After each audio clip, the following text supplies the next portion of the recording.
Ons uit twee gedeeltes. Eerste gedeelte uit Kolossense en dan ook uit Openbaring. Kom ons maak eers ons oë toe.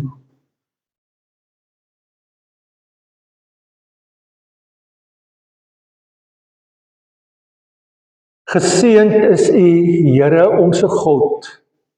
Geseënd is U, die Here van hemel en aarde. Ons dankie dat U ons die genade gegee het om vanoggend te kon opstaan uit ons bed en dat ons kon aantrek en dat ons na die kerk toe kon ry. Dis alles net genade van U kant af. En nou wil ons bid, o Here, dat U deur die Gees met ons sal praat, dat U op 'n besondere manier by ons sal wees, dat U ons sal troos, maar ook sal motiveer om nog meer toegewy te wees aan U. Ons eer U groot naam. Amen. Ons eerste gedeelte is Kolossense hoofstuk 3. Ons lees van vers 1. Aangesien julle saam met Christus uit die dood opgewek is, moet julle strewe na die dinge daarbo, waar Christus is, waar hy aan die regterhand van God sit. Rig julle gedagtes op die dinge wat daarbo is, nie op die dinge wat op die aarde is nie. Want julle het gesterwe en julle lewe is saam met Christus verborge in God. Wanneer Christus wat julle lewe is by die wederkoms verskyn, sal julle ook saam met hom verskyn en in sy heerlikheid deel. En dan Openbaring hoofstuk 21. Toe het ek 'n nuwe hemel en 'n nuwe aarde gesien. Die eerste hemel en die eerste aarde het verdwyn en die see het nie meer bestaan nie. En ek het die heilige stad, die nuwe Jerusalem van God af uit die hemel uit sien afkom. Die stad was gereed soos 'n bruid wat vir haar man versier is. Toe het ek 'n harde stem van die troon af hoor sê, kyk, die woonplek van God is nou by die mense. Hy sal by hulle bly. Hulle sal sy volke wees en God self sal by hulle wees as hulle God. Hy sal al die trane van hulle oë afdroog. Die dood sal daar nie meer wees nie. Ook leed, smart en pyn sal daar nie meer wees nie. Die dinge van vroeër het verbygegaan. Die woord van God vir die kinders van God.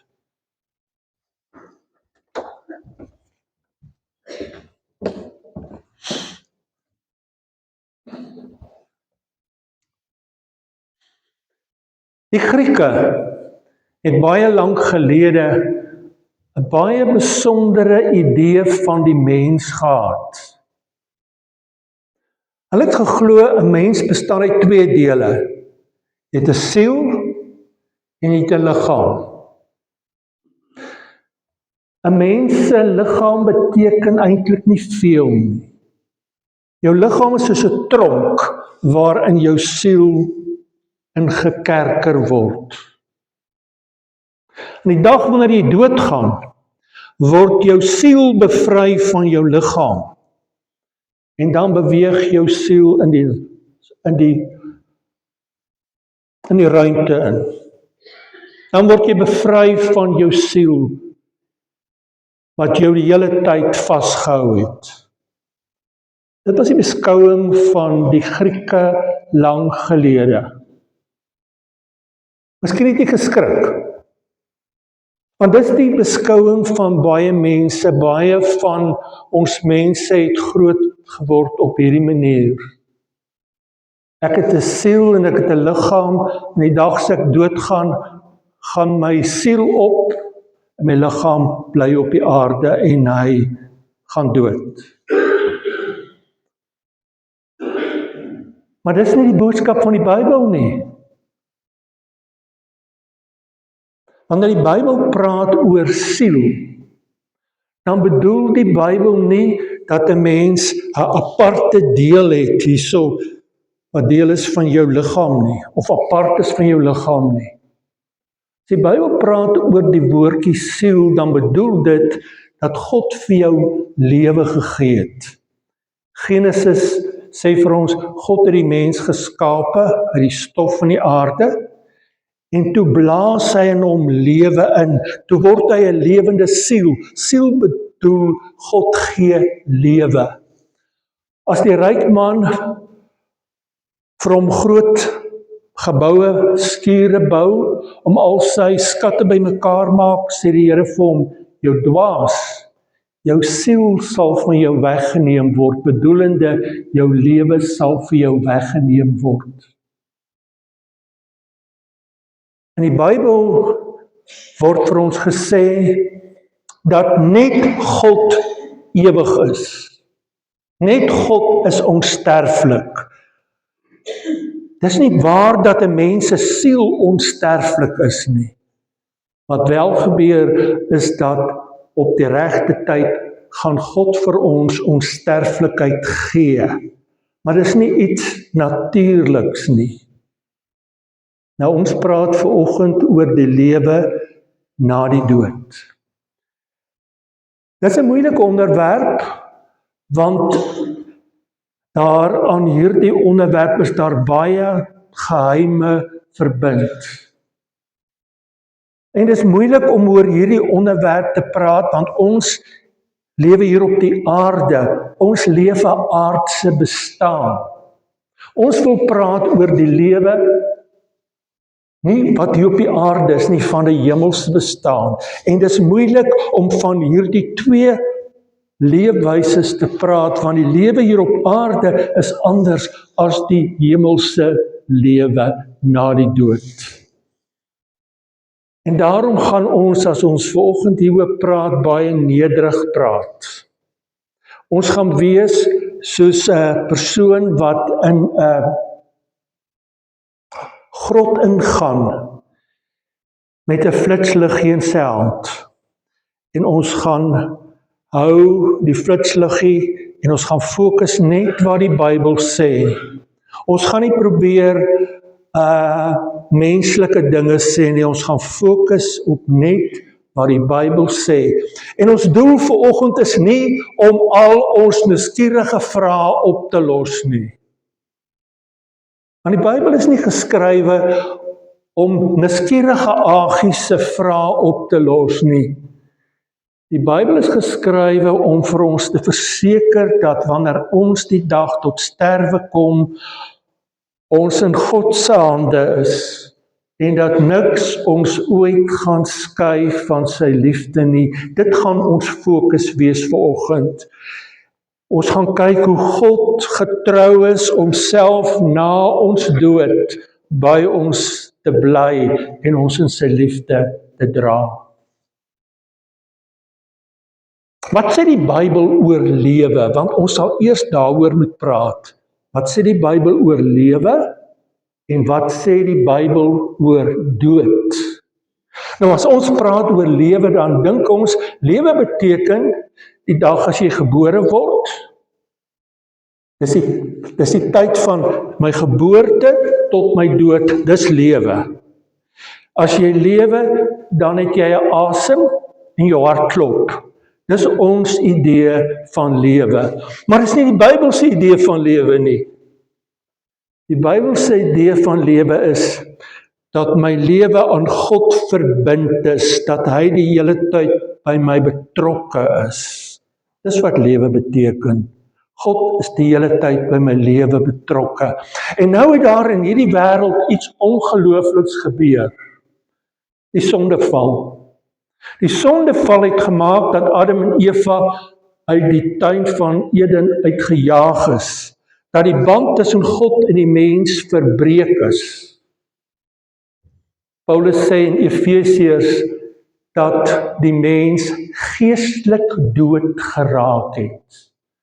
Dat die mens nie meer in staat was om werklik in verbinding met God te kom nie. Gelukkig het Jesus Christus na die wêreld gekom en het hy die band wat daar verbreek is tussen ons en God weer herstel. En die Heilige Gees het gekom om in ons lewens te werk en 'n nuwe lewe in ons lewe in te plant. Die Heilige Gees het gekom en 'n nuwe lewe in ons lewe ingeplant. Het jy dit al gesien? Blomperskes. Perskebome wat nie vrugte gee nie, maar hulle blom. En hulle blom gewoonlik in die winter. Dit lyk eintlik verskriklik snaaks, maar wonderlik. In die winter blom die blomperskes. Dit sê vir ons, daar is iets nuuts aan die kom. Die lentetyd gaan kom, maar nou alreeds blom die blomperskes, en dis wat gebeur het, as die Heilige Gees in jou werk, en vir jou 'n nuwe lewe gee. Die Heilige Gees begin alreeds iets nuuts in jou lewe bewerk. Terwyl jy nog 'n stikkende, sondige liggaam het, terwyl jy nog in 'n stikkende, sondige wêreld bly. Hierdie nuwe lewe wat die Heilige Gees in my implant, wat bedoel die Bybel van hierdie nuwe lewe? Hierdie nuwe lewe beteken dat Christus se lewe in ons lewens ingeplant word. Ons lewe kry 'n hemelse dimensie. In God se oë het ons saam met Christus gesterwe en saam met hom opgestaan. En hierdie nuwe lewe wat ons van die Heilige Gees ontvang, is 'n projek waar die Heilige Gees in ons lewe wil voortgaan met daarmee. Hy wil nou hierdie nuwe lewe wat in ons lewens ingeplant is, in ons lewens laat ontplooi, sodat ons lewe al hoe meer die kenmerke van Christus sal vertoon.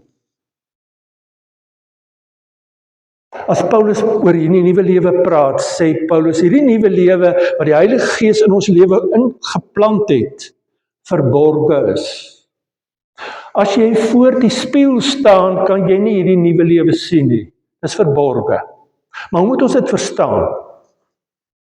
Soos ons hierso sit, sien jy die radiogolwe wat hierso in die kerkgebou is? Sien jy dit raak? Nee, dit is verborge. Maar as ons 'n radio aanskakel, dan hoor ons dit speel. Die nuwe lewe wat God vir ons gee, is verborge. Ons kan dit nie sien met ons oë nie, maar dit is 'n werklikheid. Hierdie klankgolwe word hoorbaar as ons 'n radio aansit. Hierdie nuwe lewe wat Christus in ons kom bewerk deur die Heilige Gees, word sigbaar in ons lewens en word beleefbaar in ons lewens wanneer ons lewens aan die Here Jesus Christus oorgee. As ons lewe vir hom gee, begin ons ervaar iets van hierdie nuwe lewe wat Christus in ons lewe ingedra het. Die Heilige Gees het gekom om ons te help om hierdie nuwe lewe alreeds nou te ervaar en te beleef in die wêreld waarin ons lewe. En wat is ons taak? Ons taak is om so sagte klei in die hande van die Heilige Gees te wees, sodat hy ons kan vorm en kan maak soos hy wil, sodat ons lewe al hoe meer die gestalte van Jesus Christus sal vertoon in hierdie wêreld. En hoe is 'n mens sagte klei in die hande van die Here? Mense sagte klei in die hande van die Here, as jy bereid is om daagliks te sterwe.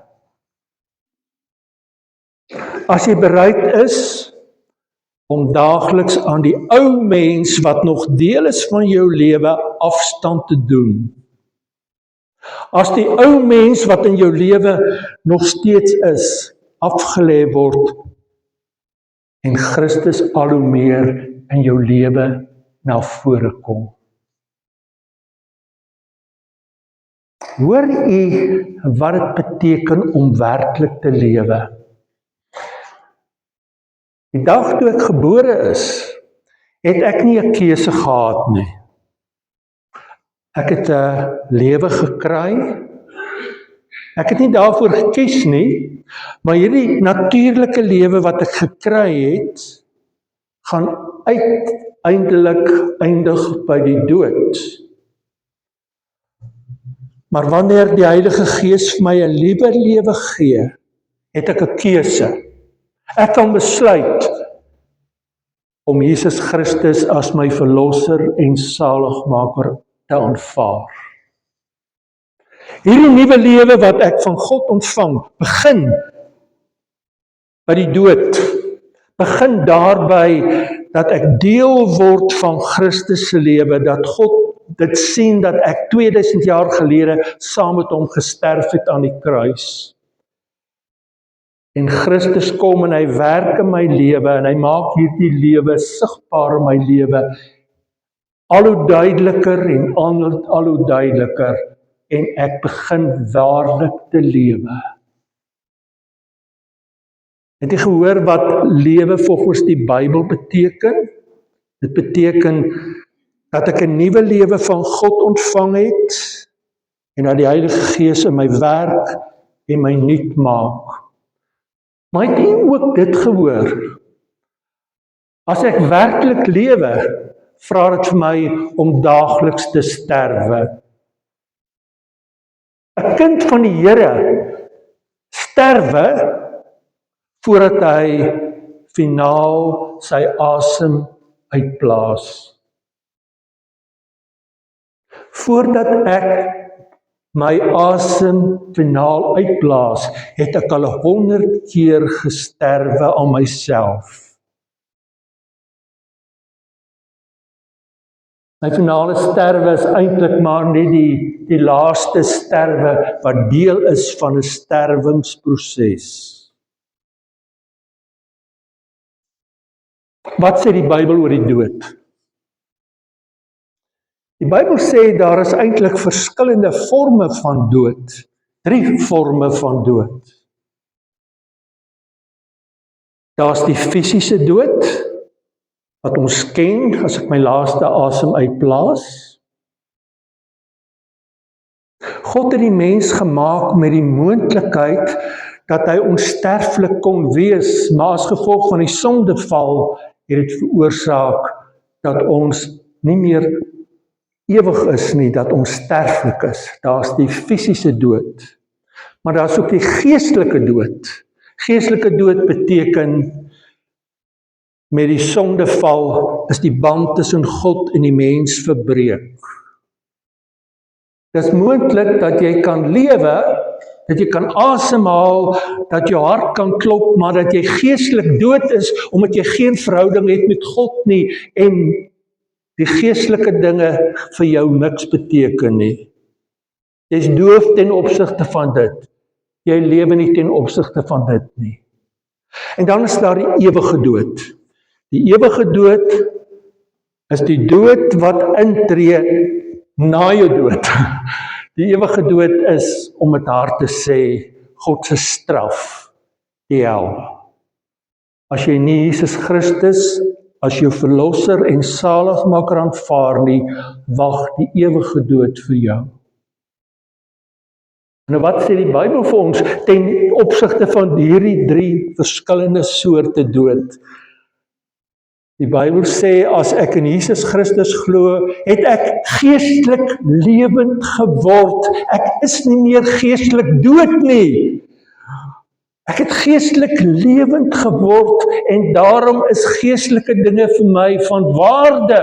Daarom het ek 'n behoefte om vanoggend eredienste te kom. Daarom het ek 'n behoefte om met God te praat in gebed. Daarom het ek 'n behoefte om te luister wat die Here vir my sê. Ek het geestelik lewend geword. As ek 'n kind van die Here is en Jesus Christus as my verlosser en saligmaker aanvaar het, hoef ek nie bang te wees vir die ewige dood nie. Ek hoef nie bang te wees vir die hel nie, want Jesus Christus het vir my die pad oopgemaak dat ek nie hel toe hoef te gaan nie. Hy het my sondeskuld betaal. Wat wel gebeur, is dat ek as kind van die Here gaan sterwe. Maar nou sê die Bybel vir my, ek hoef nie bang te wees vir die sterf nie. Ek hoef nie bang te wees van die dood nie, want niks sal my uit God se hand ruk nie. Niks sal my skei van God se liefde nie. Dis die belangrike ding wat ek moet weet. Romeine 8 vers 35. Niks kan my skei van God se liefde wanneer ek die dag my laaste asem uitblaas nie.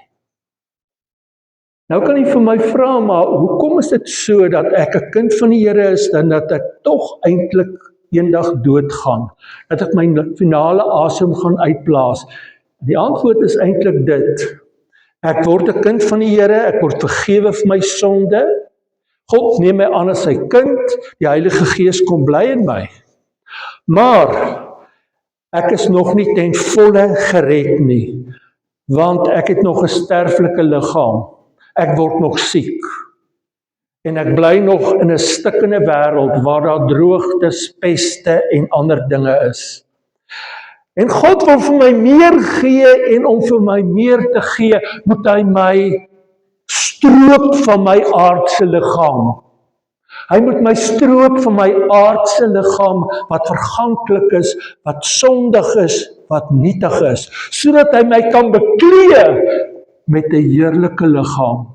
En sodat ek met hierdie nuwe liggaam, 'n verheerlikte liggaam, op 'n nuwe wêreld kan bly, en sodat ek sy verlossing ten volle kan ervaar en kan belewe.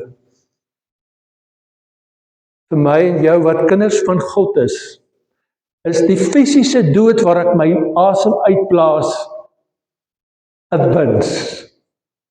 Want ek word bevry van my aardsheid, my nietigheid, sodat ek kan beklee word met God se heerlikheid, en ek die heerlikheid van God kan ervaar in my lewe. So wat gebeur met my die dag as ek te sterwe kom? Paulus sê, ek gaan heen om by Christus te wees. Luister mooi. Ek gaan heen om by Christus te wees. Die dood is vir ons wat kinders van die Here is 'n oorstapstasie. Ek stap oor om by Christus te wees. Luister nou mooi. Ek stap oor om by Christus te wees. Nie 'n deeltjie van my nie.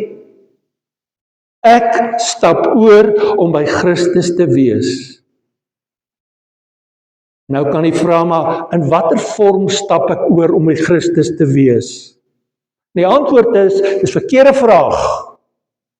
Dis 'n verkeerde vraag wat jy vra.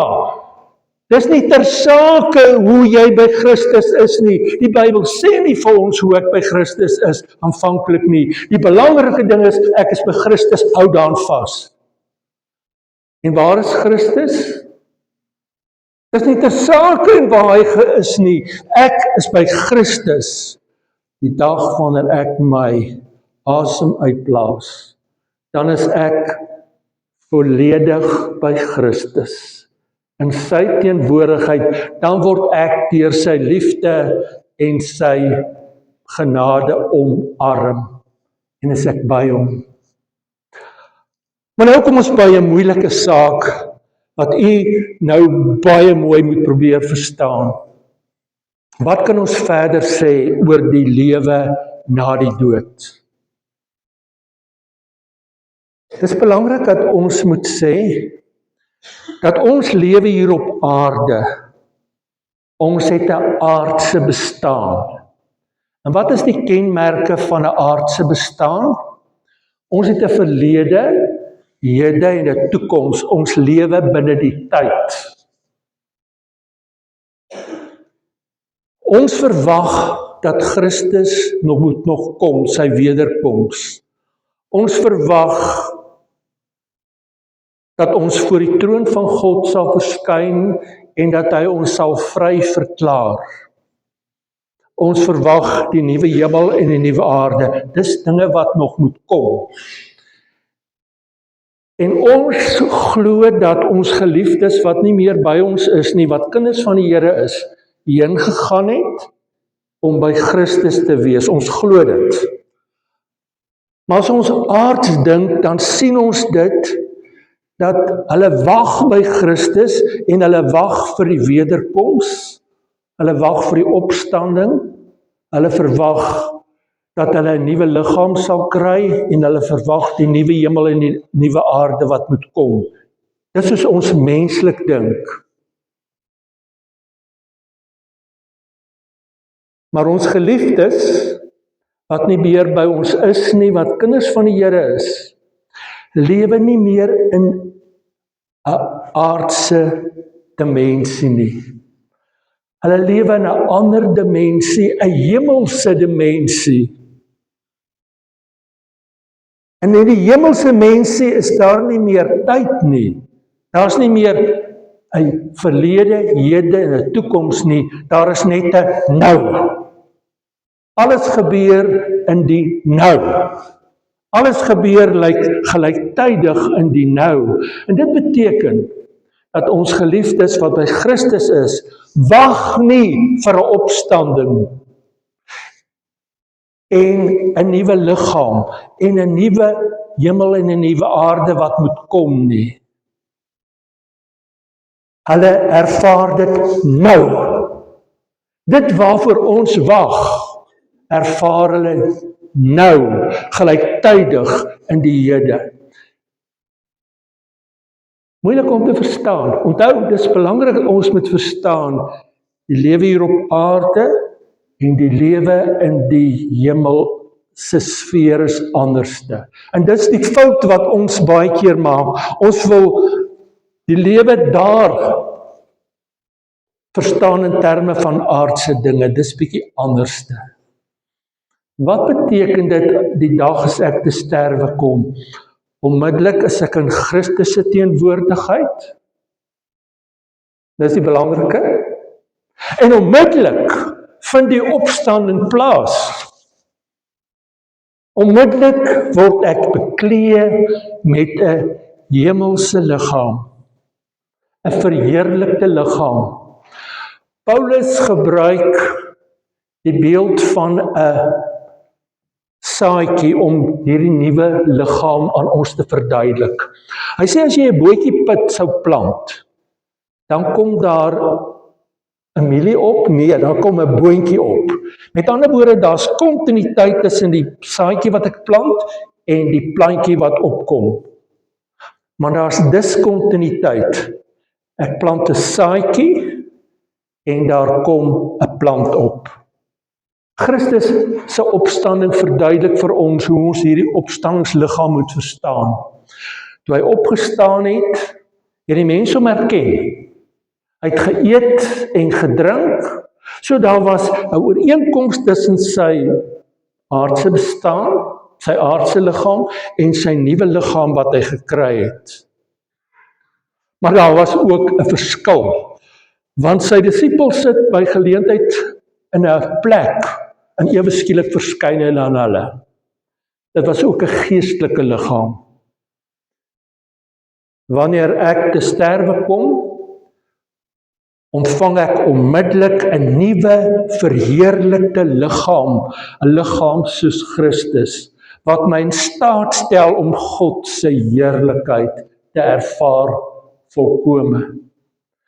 En gelyktydig hiermee verskyn ek voor die troon van God en verklaar God my vry van al my sonde en nooi hy my in om in 'n nuwe aarde in te gaan. Vandag glo ons dat ons vergewe is van al ons sonde. Ons glo dat ons eendag toegelaat gaan word in die nuwe hemel en die nuwe aarde. Maar direk na my dood word ek vry verklaar, sê die Here God vir my, dit wat jy jou hele lewe lank geglo het, is waar. Ek verklaar jou op grond van Christus vry van jou sonde en ek nooi jou in om deel te wees van my nuwe aarde. Dis die derde ding wat tegelyk gebeur. Ek kry die voorreg om deel te wees van die nuwe aarde. En wat gebeur op die nuwe aarde? Die nuwe aarde is die plek waar die hemel neerdaal op die nuwe aarde, waar God by sy kinders kom bly. Die nuwe aarde is die plek waar alles volmaak is, waar daar nie pyn en hartseer is nie. Die nuwe aarde is die plek waar ons God gaan sien, en waar ons hom gaan aanbid en eer, en waar ons vir die eerste keer in ons lewe gaan verstaan en ervaar wat dit beteken om lief te hê met jou hele hart, siel en verstand. Het jy 'n begrip van wat gebeur die dag as ek te sterwe kom? Onmiddellik is ek in die teenwoordigheid van God. Onmiddellik ontvang ek 'n nuwe verheerlikte liggaam. Onmiddellik word ek vry verklaar van my sonde. Onmiddellik word ek 'n burger van die nuwe hemel en die nuwe aarde waar ek God se grootheid en sy heerlikheid ervaar. Waar ek die verlossing wat Jesus Christus vir my bewerk het in sy volkome inhoud ervaar en belewe. Dis wat die Bybel vir ons sê oor die lewe na die dood. Die Bybel wil nie vir ons antwoorde op al ons nuuskierige vrae gee nie. Want dis baie keer 'n probleem by ons. Ons wil antwoorde hê op menslike vrae, maar die Bybel nie vir ons 'n antwoord gee nie. Die Bybel is geskrywe om vir ons te sê dat God vir ons lief is en dat niks ons ooit van sy liefde kan skei nie. Wanneer ek die laaste keer my asem uitblaas, dan kan ek weet ek is by die Here Jesus Christus. Ek besoek een keer 'n lidmaat en hy was baie siek.